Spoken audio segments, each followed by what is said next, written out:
Did you know that this movie was supposed to reunite the two biggest enemies in Hollywood history, but one of them disappeared before filming ended? That's right. The making of this Southern Gothic thriller was filled with feuds, secrets, mystery, and drama that rivaled anything on screen. Bette Davis delivered one of her most powerful performances. The haunted Louisiana mansion felt alive. The twists shocked audiences around the world. But behind the cameras, pure chaos, broken friendships, last-minute replacements, and one of the strangest production stories in classic Hollywood. Let's dive in and discover 20 weird and amazing facts about Hush. Hush, Sweet Charlotte. Number 20.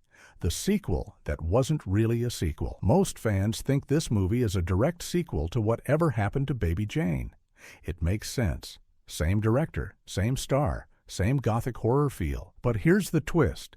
It was never meant to be a sequel at all. The original story came from a magazine called Sight and Sound. The tale was called Whatever Happened to Cousin Charlotte. Writer Henry Farrell created it as a completely separate story, with different characters and a different setting. Director Robert Aldrich loved the dark Southern atmosphere. He wanted to make something fresh, something that stood on its own. But the studio saw dollar signs. Baby Jane had been a massive hit in 1962. Audiences loved watching Bette Davis play unhinged characters in crumbling old houses. So the marketing team leaned into the connection. They used similar poster designs. They played up the horror element. They made sure audiences knew Bette Davis was back and scarier than ever. Aldrich was frustrated at first. He had worked hard to create a unique film. The story was about memory, betrayal, and the weight of old secrets. It wasn't just another crazy lady in a mansion movie, but in the end, the comparison helped the film succeed. Audiences packed theaters expecting another wild ride, and Hush, Sweet Charlotte delivered something even darker and more twisted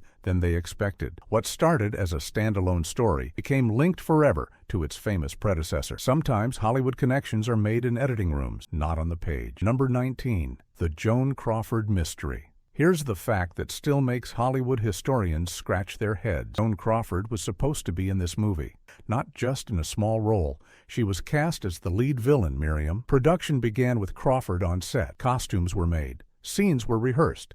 The cameras started rolling in Louisiana. Everything seemed perfect. Two legendary rivals, Bette Davis and Joan Crawford, working together again. Then Joan Crawford got sick. Or did she? The official story says Crawford suffered from respiratory problems. The Louisiana heat and humidity were brutal. She checked into a hospital and couldn't continue. But whispers spread through Hollywood like wildfire. Some crew members said Crawford was terrified of working with Davis again. Their feud during Baby Jane had been legendary. The pranks, the insults, the cold silences. Maybe Crawford just couldn't face it a second time. Others claimed Crawford wanted more control over the production. When Aldrich sided with Davis on creative decisions, Crawford felt trapped. Walking away might have been her only escape. The truth? We may never know for certain. Crawford maintained she was genuinely ill. Davis suspected otherwise. Aldrich stayed diplomatically silent for years. What we do know is this. After several weeks of delays, the studio had enough. Crawford was officially removed from the picture. The search began for a replacement who could match Davis scene for scene. A mysterious exit, a legendary feud, and a movie that almost fell apart before it truly began. Number 18. Olivia de Havilland saves the day. With Joan Crawford gone, panic set in. Could possibly step into such an important role on short notice. The character of Miriam required sophistication, charm, and hidden menace. Not every actress could pull that off. Enter Olivia de Havilland. De Havilland was Hollywood royalty. She had won 2 Academy Awards. She had starred in Gone with the Wind. She carried herself with elegance and grace. But she also had something else, famous feud of her own. Olivia de Havilland and her sister Joan Fontaine had been rivals for decades. Their competition was just as bitter as the Davis-Crawford War. So in a strange twist of fate, one feuding actress replaced another feuding actress. De Havilland flew to Louisiana immediately. She had only days to learn her lines and understand the character. The pressure was enormous. Every scene she filmed had to match footage already shot with Crawford's body double. But Olivia was a professional. She dove into the role with precision and intelligence. Her Miriam was sweet on the surface, but poisonous underneath. Every smile hid a dagger. Every kind word dripped with manipulation. Critics later praised her performance as one of the film's highlights. She brought a different energy than Crawford would have. Where Crawford might have been openly sinister, de Havilland was quietly terrifying. Sometimes the best casting choices happen by accident. Sometimes disaster leads to magic. Number 17. The Real Haunted House. The mansion in the movie looks like something from a nightmare. Crumbling columns, Spanish moss hanging from ancient trees, dark windows staring like empty eyes. Most viewers assumed it was a studio set, built to look old and spooky. They were wrong. The production filmed at a real Louisiana plantation called Huma's House. Built in the early 1800s, this mansion had seen generations of history: weddings, funerals, wars, storms. Walls held memories that no set designer could recreate. Local workers whispered that the house was haunted. They spoke of strange sounds at night, cold spots in certain rooms, shadows moving when no one was there. The crew laughed at first. Ghost stories were just Southern folklore. Then odd things started happening during filming. Equipment malfunctioned without explanation. Lights flickered during important scenes. One camera operator swore he saw a figure standing in a doorway, but when he looked again, no one was there. Director Aldrich never confirmed or denied the supernatural rumors, but he admitted the house had a strange atmosphere. Something heavy hung in the air, something that made the horror scenes feel uncomfortably real. Bette Davis loved it. She said the house helped her performance. Every creak of the floorboards fed her character's madness. Every shadow reminded her that Charlotte lived in a prison of the past. A real haunted house for a story about ghosts that won't let go. Perfect casting for a building. Number 16. Bette Davis did her own screaming. In horror movies, screams are serious business. A great scream can make audiences jump out of their seats. A weak scream ruins the entire scene. Many studios used professional screamers to dub over actresses who couldn't deliver the goods. Bette Davis refused any help. Her screams in Hush, Hush, Sweet Charlotte came straight from her own throat, and they were absolutely blood-curdling. Sound engineers had to adjust their equipment because her screams were so loud they caused distortion. Davis approached screaming like a trained vocalist. She studied how to project from her diaphragm. She practiced different tones and pitches. Each scream was designed for maximum psychological impact. The famous scene where Charlotte discovers something horrible in the bedroom required multiple takes, not because Davis couldn't scream, but because she screamed so powerfully that crew members flinched and ruined the shot. One sound technician later said he had nightmares about her screaming. It didn't sound like acting. It sounded like genuine terror escaping from somewhere deep inside. Davis explained her technique simply. She thought about every terrible thing that had ever happened to her, every betrayal, every heartbreak, every moment of rage. Then she let it all out through her voice. What audiences heard on screen wasn't just Charlotte's pain. It was Bette Davis channeling decades of real emotion into a single, shattering sound. That wasn't movie magic. That was raw, human power. Number 15. The severed head that looked too real. The opening scene of the film is shocking even by today's standards. Party guest discovers something gruesome: a severed head, a chopped hand, blood everywhere. Audiences in 1964 screamed and covered their eyes. Creating those props was a nightmare for the special effects team. This was decades before computer graphics. Everything had to be built by hand using rubber, paint, and creativity. The head prop went through 7 different versions. Each one was rejected for looking too fake or too real. The studio worried about censorship. If the head looked too realistic, theaters might refuse to show the film. Makeup artist Gene Hibbs spent weeks perfecting the design. He studied photographs of real injuries, a disturbing but necessary research process. He layered different materials to create realistic skin texture. He added tiny veins and imperfections that most viewers would never consciously notice. The final prop was so convincing that it caused problems during test screening. Some audience members became physically ill. One woman reportedly fainted in her seat. The studio considered cutting the scene entirely. Director Aldrich fought to keep it. He argued that the shocking opening set the tone for everything that followed. Without that visceral horror, the psychological tension wouldn't work as well. The scene stayed, and it became one of the most memorable openings in horror history, all because a makeup artist cared enough to make fake look terrifyingly real. Number 14. Agnes Moorehead's hurricane performance. Agnes Moorehead plays Velma. Charlotte's loyal but strange housekeeper. Her performance is wild, theatrical, and unforgettable. She earned an Academy Award nomination, her fourth for this role. But one scene in particular tested her limits. The script called for a violent storm to rage outside the mansion. Wind, rain, thunder, lightning. The production team could have filmed this on a soundstage with artificial weather, but Aldrich wanted authenticity. So when a real storm rolled through Louisiana during filming, he seized the opportunity. Moorehead had to perform her dialogue while actual hurricane-force winds battered the set. Rain soaked through her costume. Wind whipped her hair into her face. She could barely hear the director's instructions over the thunder. For most actresses, this would have been impossible. Lines would be forgotten. Emotions would be lost. Scene would fall apart. Not Agnes Moorehead. Delivered her performance with even more intensity than rehearsals. The real storm fed her energy. Her voice rose to match the thunder. Her eyes blazed with determination. Aldrich kept the cameras rolling far longer than planned. He knew he was capturing something special, something that couldn't be recreated in a controlled environment. When the scene appeared in the final film, audiences felt the storm's power. They felt Velma's desperation. They felt the chaos of nature matching the chaos of the story. Real weather, real danger, real brilliance. Number 13, the title song, Almost Didn't Happen. That haunting melody that plays throughout the film. The song called Hush, Hush, Sweet Charlotte is now considered a classic. It was nominated for an Academy Award. It reached the pop chart. People still hum it today, but it almost never existed. Originally, the studio wanted to use an existing song, thought a familiar tune would help audiences connect emotionally. Several options were considered, including traditional Southern ballads and popular standards. Director Aldrich disagreed. He wanted something original, something that belonged only to this film, a melody that would become inseparable from Charlotte's tragic story. Songwriters Frank DeVol and Mac David were brought in just weeks before the film's completion. They had very little time to compose, arrange, and record an entire song. The pressure was intense.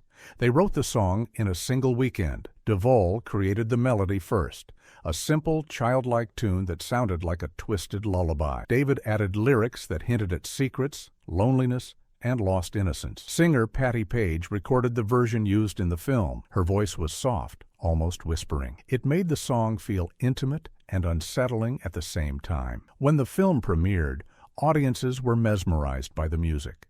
Critics praised how perfectly it matched the movie's mood. The song became a hit single on its own. A last-minute creation became a timeless classic. Sometimes the best art comes from impossible deadlines. Number 12. The Cast Reunion. Nobody expected. This film brought together actors who hadn't worked together in decades. Old friendships were rekindled. Old rivalries were renewed. And one reunion was particularly surprising. Joseph Cotten had worked with Bette Davis back in 1949 on a film called Beyond the Forest. Their professional relationship had been rocky. Some reports suggested genuine tension between them. 15 years later, they found themselves together again on Hush, Hush, Sweet Charlotte. The atmosphere could have been awkward. Past conflicts could have poisoned the set. Instead, something wonderful happened. Both actors had matured. They had faced career ups and downs. They had learned humility and patience. When they met again in Louisiana, the old tensions had faded. Cotten later described Davis as a true professional during filming. Davis returned the compliment, praising Cotten's quiet intensity. Their scenes together crackle with chemistry that feels earned. Two veterans who understood each other's craft. Their reconciliation happened quietly, without drama or publicity. No interviews announced it. No magazines covered it. It was simply two artists rediscovering respect for each other. Hollywood loves stories of feuds and fights. Sometimes the better story is about forgiveness and growth. Time can heal wounds that once seemed permanent. Number 11. The ballroom scene required 500 extras. The movie opens with a lavish Southern party. Elegant dresses, handsome suits, dancing couples, champagne flowing. It looks like something from a dream or a nightmare about to begin. Creating this scene was a massive undertaking. The production hired over 500 local extras from Louisiana community. Each one needed period-appropriate costumes. Each one needed direction on how to behave like wealthy Southerners in 1927. Costume designers worked for weeks preparing outfits. They researched fashion magazines from the 1920s. They studied photographs of real Louisiana high society. Every detail mattered, from the cut of jackets to the style of jewelry. Extras arrived before dawn for hair and makeup. Women had their hair styled in authentic 1920s waves and received slicked-back looks with pomade. The transformation took hours. Once filming began, chaos threatened constantly. With so many people in one space, coordinating movement was nearly impossible. Dancers bumped into each other. Background actors looked at the camera by mistake. Sound equipment picked up unwanted conversation. Aldrich shot the scene over 4 exhausting days. Each take required resetting hundreds of people to their exact starting position. The patience required was extraordinary. But the final result was worth every headache. Party scene feels alive and authentic. Sense the joy before the horror arrives. That contrast makes the violence even more shocking. 500 strangers became one unforgettable moment. Number 10. The makeup-aged Bette Davis. 30 years. Charlotte Hollis appears at 2 ages in the film, young and beautiful at the opening party, old and broken throughout the rest of the story. Showing this transformation required incredible makeup artistry. Makeup artist Jean Hibbs faced a unique challenge. Bette Davis was 56 years old during filming. She needed to look 25 for the party scenes and then appear much older and more weathered for the present-day sequences. For the young Charlotte, Hibbs used soft lighting techniques and subtle makeup. He smoothed Davis's features without making her look artificial. The effect was a younger woman, still recognizably Bette, but glowing with innocence. For the older Charlotte, Hibbs added years of suffering to Davis's face. He created texture to suggest wrinkles and sagging skin. He applied shadows to hollow her cheeks. He made her eyes look tired and haunted. Davis reportedly spent 3 hours in the makeup chair each morning for the old scene. She was patient and collaborative, understanding that the transformation was essential to the story. The aging effect was so convincing that some audiences didn't realize the same actress played both versions of Charlotte. They assumed young Charlotte was played by a different performer. That confusion was the highest compliment. When makeup is so good that it becomes invisible, the artist has truly succeeded. 3 hours of work, decades of age, one remarkable transformation. Number 9. The staircase fall was dangerously real. Near the film's climax, a character falls down a long staircase. The fall looks brutal and painful. It's a pivotal moment that changes everything in the story. Today, such a scene would use stunt performers, padding, and careful camera angles to fake the danger. In 1964, safety measures were far more primitive. The stunt was performed with minimal protection. The staircase was real. The floor was real. One mistake could have meant serious injury, or worse. Director Aldrich carefully choreographed every roll and tumble. He timed each moment to maximize dramatic impact. But once the cameras rolled, the stunt performer was on their own. Multiple takes were required. Each time, the performer climbed back up and threw themselves down again. Bruises accumulated. Muscles ached. But the commitment never wavered. The final take used in the film shows a fall that looks completely uncontrolled. That's because it very nearly was. The performer later admitted they lost control halfway down, but managed to land safely by instinct alone. When Aldrich yelled "cut," the crew erupted in applause. Witnessed something genuinely dangerous done with extraordinary skill. The performer received a bonus from the studio, though it hardly compensated for the risk. What audiences see on screen is real fear and real danger. That authenticity cannot be faked. Number 8. The Louisiana heat. Nearly shut down, production summer in Louisiana is brutal. Temperatures climb past 100 degrees. Humidity makes the air feel like soup. The film crew working with heavy equipment, elaborate costumes, and demanding schedules was torture. Cast and crew members suffered throughout the shoot. Dehydration was common. Several people fainted on set. The makeup constantly melted under the hot lights, requiring endless touch-ups. Davis was particularly affected. Her heavy costumes trapped heat against her body. Her thick makeup felt like a mask she couldn't escape. Between takes, assistants would fan her and apply cold cloths to her neck. The cameras themselves malfunctioned in the humidity. Film stock warped and had to be replaced. Lenses fogged up during crucial scenes. The technical challenges seemed endless. Aldrich considered moving production to a soundstage in California. The controlled environment would solve most problems. He felt strongly that authentic Louisiana atmosphere was essential to the film.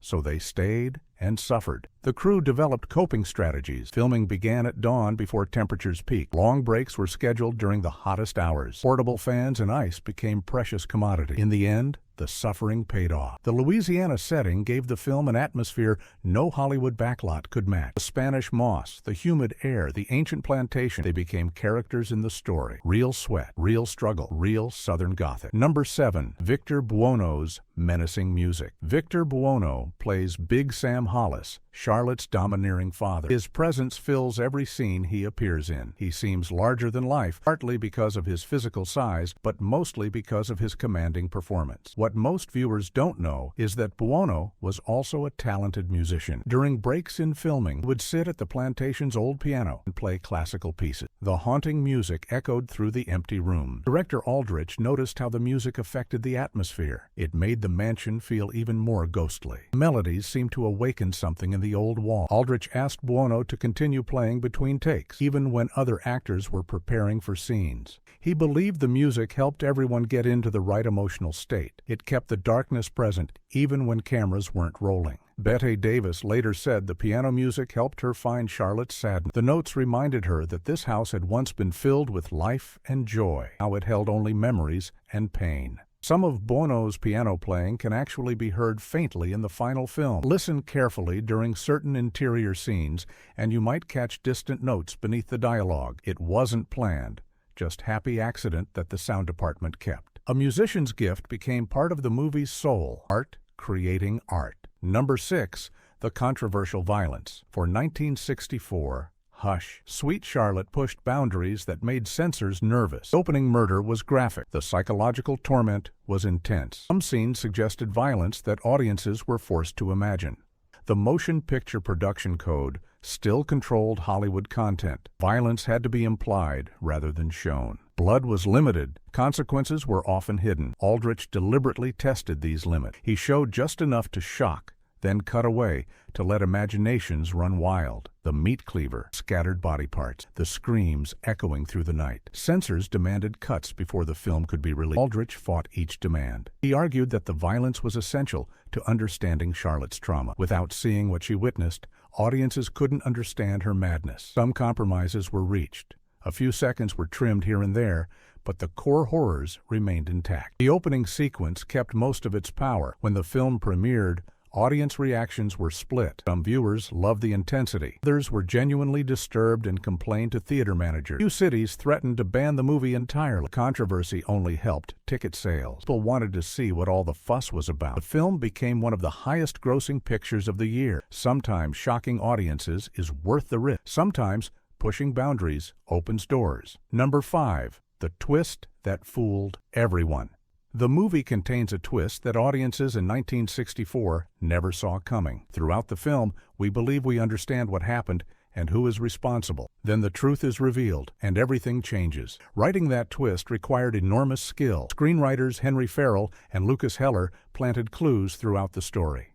Small details that seemed unimportant suddenly made perfect sense. Character behaviors that seemed odd suddenly had clear explanation. Director Aldrich carefully protected the secret during production. Cast and crew members were warned against revealing anything to the press. The studio created fake plot summaries to mislead journalists. When test audiences saw the film, their reactions confirmed the twist worked perfectly. Gasps filled the screening room. People turned to their neighbors in disbelief. Some demanded to watch the film again immediately to catch all the missed clues. Critics praised the screenplay for its clever construction. The twist didn't feel cheap or unearned. It emerged naturally from the characters and their history. Everything made sense in hindsight. For months after the film's release, audiences debated the clues they had missed. Movie magazines published articles analyzing the mystery. Hush, Sweet Charlotte became a puzzle people wanted to solve.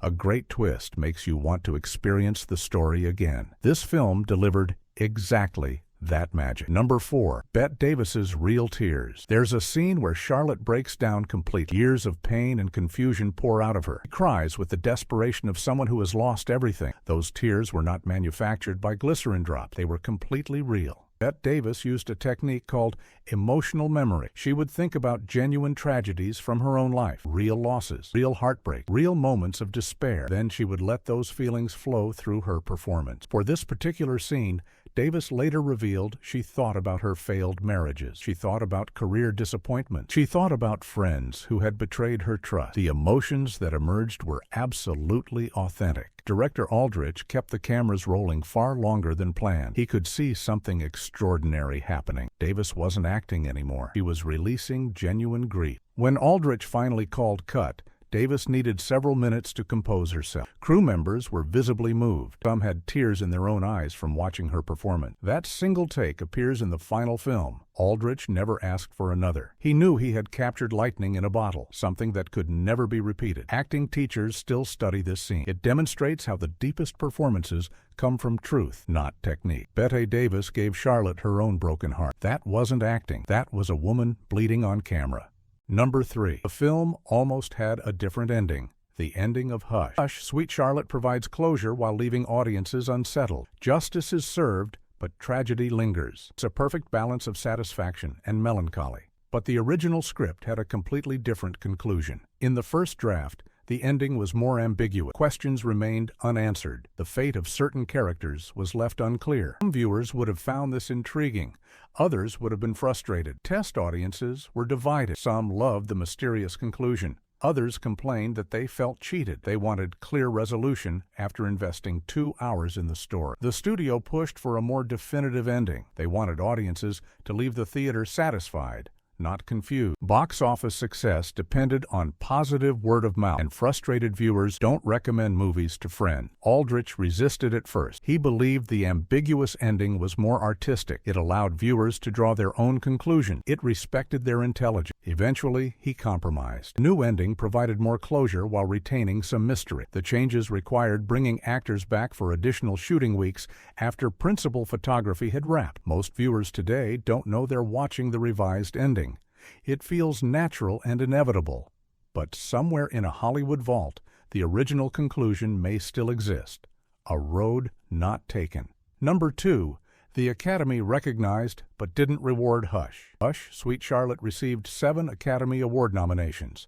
That's an impressive number for any film, especially a horror thriller that critics initially dismissed as exploitation. Nominations included Best Supporting Actress for Agnes Moorehead, Best Cinematography, Best Art Direction, Best Costume Design, Best Film Editing, Best Original Score, Best Original Song. 7 chances to win, 7 opportunities for recognition. The film won exactly 0 Oscars. Each category went to a different competitor. Mary Poppins dominated the technical awards. My Fair Lady swept through others. The Academy voters simply preferred those films over Hush. Hush, Sweet Charlotte. Losses were disappointing, but not surprising. Horror films rarely win major awards, even when they're brilliantly crafted. The genre carries stigma among voters who consider it less prestigious than drama or comedy. Agnes Moorehead's loss was particularly painful. She had been nominated 4 times and never won. This might have been her best chance, and it slipped away. Bette Davis wasn't nominated at all for her lead performance. Many critics considered this a snub. The portrayal of Charlotte was complex, demanding, and unforgettable. Some believe Academy voters were tired of rewarding her after so many previous wins and nominations. 7 nominations proved the film's quality. 0 wins showed Hollywood's biases. Sometimes great work goes unrecognized by gold statues, but audiences know the truth. Number 1. The legacy that keeps growing. When Hush, Sweet Charlotte premiered in 1964, some critics dismissed it as a cheap sequel to Baby Jane. They called it exploitation. They predicted audiences would forget it quickly. They were completely wrong. 60 years later, this film continues to attract new fans. Classic movie channels broadcast it regularly. Streaming services include it in horror collections. Film schools analyze its technique. New generations discover its twisted pleasures. Why does the movie endure? Several reasons combine to create its lasting power. First, the performances remain extraordinary. Bette Davis created a character that audiences genuinely care about despite her strangeness. Olivia de Havilland's villain is sophisticated and terrifying. Agnes Moorehead steals every scene she appears in. Second, the Southern Gothic atmosphere is unforgettable. The crumbling mansion, the dark secrets, the weight of history pressing down on every character. These elements tap into something primal in the American imagination. Third, the mystery structure rewards repeat viewing. Once you know the twist, you notice clues you missed before. Details that seemed random suddenly reveal their purpose. The craftsmanship becomes more impressive with each viewing. Finally, the film captures something true about memory and guilt. Charlotte is haunted by the past, literally and figuratively. Many viewers recognize that feeling. We all carry ghosts from our histories. What critics dismissed as trash has become treasure. What seemed temporary has proven permanent. A movie that almost fell apart during production became a classic that will never die. Time is the ultimate judge, and time has judged this film kindly. Bonus fact: the deleted dream sequence. Deep in studio archives, there exists footage that almost no one has seen. A dream sequence that was filmed, edited, and then removed entirely from the final cut. In this sequence, Charlotte experiences a nightmare about the fatal party. The nightmare is twisted and surreal. Faces melt, walls breathe, time moves backward.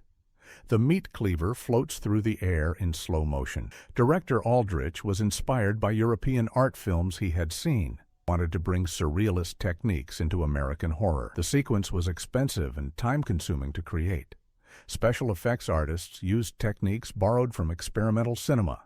Multiple exposures layered images on top of each other. Reversed footage created impossible movements. Distorted lenses made familiar objects appear alien. When the sequence was completed, Aldrich was proud of the results. It was unlike anything American audiences had seen in a mainstream horror film, but test audiences were confused. The surreal imagery disrupted the story's flow. People didn't understand what was happening. The artistry distracted from the emotion. Reluctantly, Aldrich cut the sequence entirely. He believed art should serve story, not the other way around. If audiences couldn't follow the dream, it had failed its purpose. Footage was preserved, but never released publicly. Occasionally, film historians mention its existence. Some claim to have seen frames in archive collections, but the full sequence remains hidden. Perhaps someday it will resurface. Perhaps audiences today would appreciate what audiences then could not. Technology and tastes have changed. What confused viewers in 1964 might fascinate viewers now. Until then, the dream sequence remains a mystery within a mystery. Lost art, waiting to be found. Movies are more than moving pictures. They are time capsules. They capture moments of creativity, struggle, and human passion. They preserve performances that will never exist again. Hush, Sweet Charlotte is exactly this kind of time capsule. It holds the final flowering of Hollywood's golden age. It contains performances by legends who understood their craft at the deepest level. It represents a moment when horror films could be both thrilling and artistically ambitious. The story behind the camera is just as fascinating as the story on screen. Feuds and friendships, disasters and rescues. Artists pushing against limitations to create something memorable. Bette Davis gave everything to this role. The screams, the tears, the madness. She poured her own pain into Charlotte's suffering. That commitment shows in every frame. The next time you watch this film, look beyond the horror. See the craftsmanship.